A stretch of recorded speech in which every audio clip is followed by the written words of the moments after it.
ఉదయం 7 గంటలకే రమేష్ మెకానిక్ షాపుని తెరిచి కూర్చున్నాడు.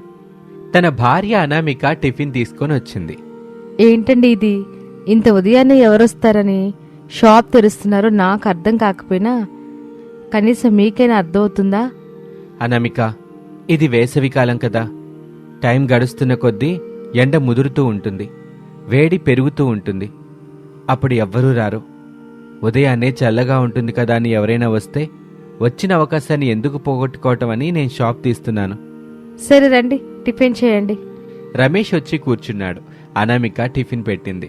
రమేష్ తింటూ ఉండగా, ఏవండి, ఈ మధ్య అత్తయ్య నిజాయితీగా పుచ్చకాయల వ్యాపారమే చేయట్లేదు. నిజాయితీగా చేయటం లేదని నువ్వెలా చెప్తావు అనామిక? అత్తయ్యకి అత్యాస వచ్చింది, అందుకే కల్తీ చేయడం మొదలు పెట్టింది అని తల్లి గురించి చెప్పగా రమేష్కి కోపం వచ్చింది. టిఫిన్ చేయడం మానేశాడు. ఏం మాట్లాడుతున్నావను? ఎప్పుడు చూసినా ఏదో ఒకటి మా అమ్మ మీద చెప్తూనే ఉంటావు. అరటిపళ్ళు అమ్ముతున్నప్పుడు ఏదో పౌడర్ చల్లుతుందని చెప్పావు. మామిడి పళ్ళు అమ్ముతున్నప్పుడు ఏదో రసాయనంలో ముంచి తీస్తుంది అని చెప్పావు. ఇప్పుడు అమ్ముతున్న పుచ్చకాయలకి సూదులిస్తుంది అని చెప్తున్నావు.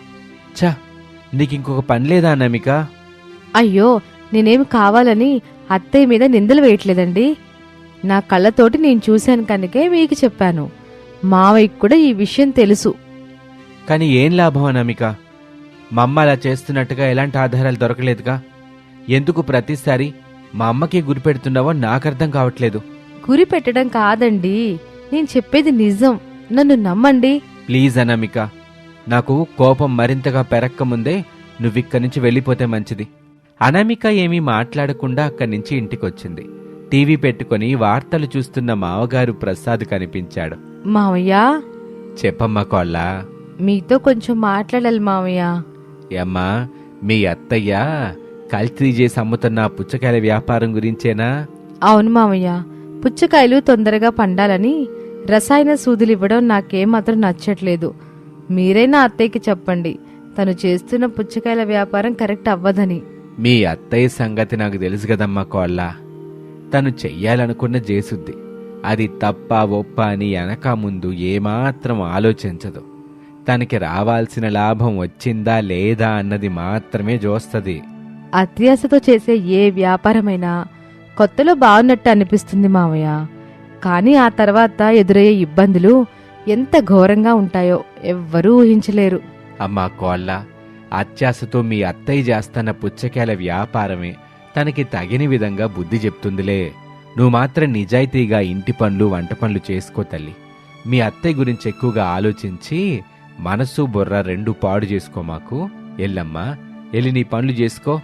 లేదు మావయ్య, నా కళ్ళ ముందు అత్తయ్య తప్పు చేస్తుంటే నేను మౌనంగా చూసుకుంటూ అయితే ఉండలేను. నేను వెళ్ళి అత్తయ్యతో మాట్లాడేస్తాను అని అనామిక పెరట్లోకి వచ్చింది. కుప్పగా పోసిన పుచ్చకాయల మధ్యలో అత్తగారు శారద కూర్చొని ఒక్కొక్క పుచ్చకాయకి ఇంజెక్షన్ చేస్తూ ఉంటుంది.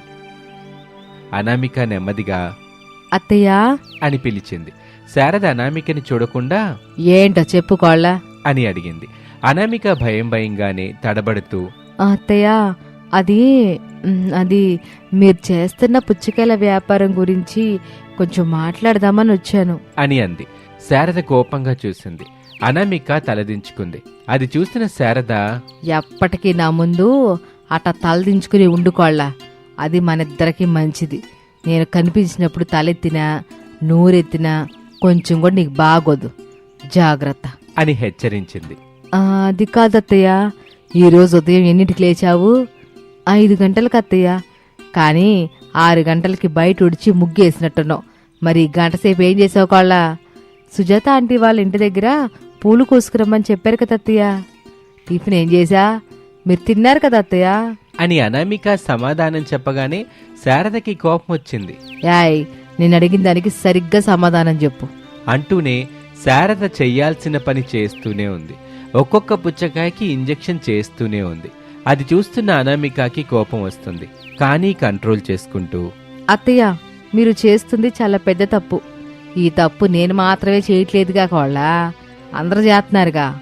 అలా చేస్తున్న వాళ్ళు పాపం పండి జైలుకి వెళ్తున్నారు. మీరు కూడా మీ పాపం పండి జైలుకి వెళ్దామని అనుకుంటున్నారా ఏంటి అని అనామిక అడగగానే శారద మరింత కోపంతో రెచ్చిపోయింది.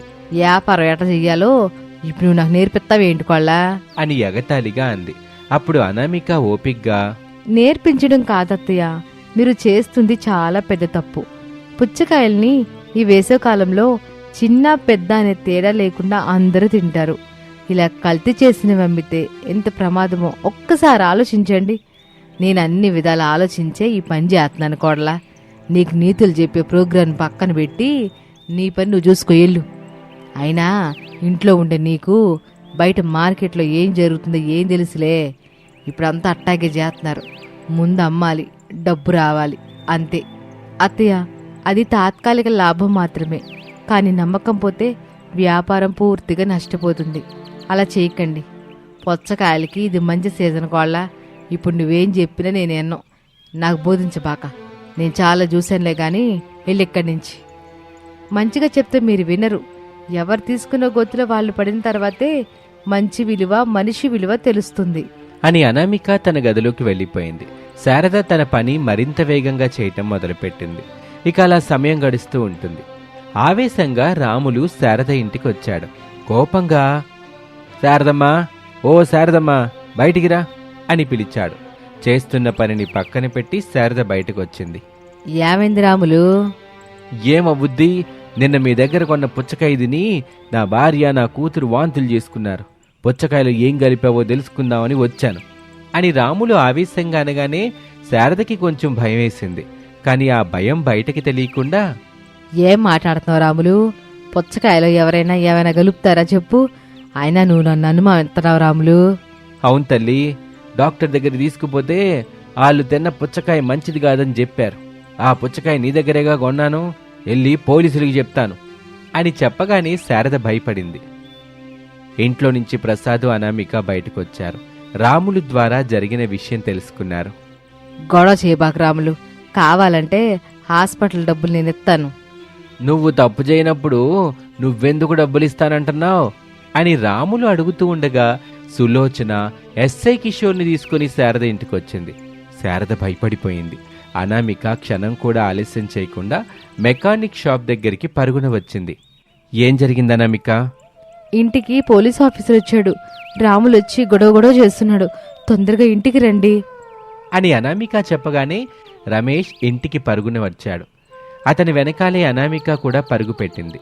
5 నిమిషాల తరువాత ఇద్దరూ ఇంటికొచ్చారు. స్టేషన్కి పదండి శారద గారు, కల్తీ పుచ్చకాయలు అమ్మటం నేరం. శారద ఏమీ మాట్లాడలేదు, మౌనంగా తలదించుకుంది. అది చూసి రమేష్, అనామిక ఆశ్చర్యపోయారు. ప్లీజ్ సార్, మా అత్తయ్య ఇంకోసారి ఇలాంటి పని చేయకుండా చూసుకుంటాం. మమ్మల్ని నమ్మండి సార్. ఈ ఒక్కసారికి వదిలిపెట్టేయండి. అవును సార్, మమ్మీలా చేస్తుందని నేను అనుకోలేదు. ఇక నుంచి మా అమ్మ బయటకు వెళ్లకుండా మేం చూసుకుంటాం అని ఎంత బ్రతిమిలాడినా ఎస్ఐ కిషోర్ వదిలిపెట్టలేదు. శారదను తీసుకెళ్లి లాకప్లో పెట్టేశాడు. లాకప్లో శారద బాధపడుతూ ఉంటుంది. కోడలు చెప్పినప్పుడు నేను ఆ మాట ఇంటే బాగుండేది. అత్యాశకే ఇంతకాలం సంపాదించుకున్న పేరుని పోగొట్టేసుకున్నా. ఎకనైనా బుద్ధిగా బతకడం నేర్చుకోవాలి అనుకుంటూ ఉండగా అనామిక లాయర్ని తీసుకొనొచ్చింది. స్టేషన్లో ఉన్న శారదను బెయిల్ మీద విడిపించుకొని తీసుకువెళ్ళింది. శారద ఇలా జరిగిన తర్వాత ఇక కల్తీ అన్న ధ్యాస లేకుండా పోయింది. సంతోషంగా ఇంటి పనులు చేస్తూ జీవిస్తూ ఉంటారు అత్తాకోడలిద్దరు. ఇది వాల్టి కథ. మరొక ఆసక్తికర కథలో మళ్ళీ కలుద్దాం. అంతవరకు సెలవు. నమస్తే.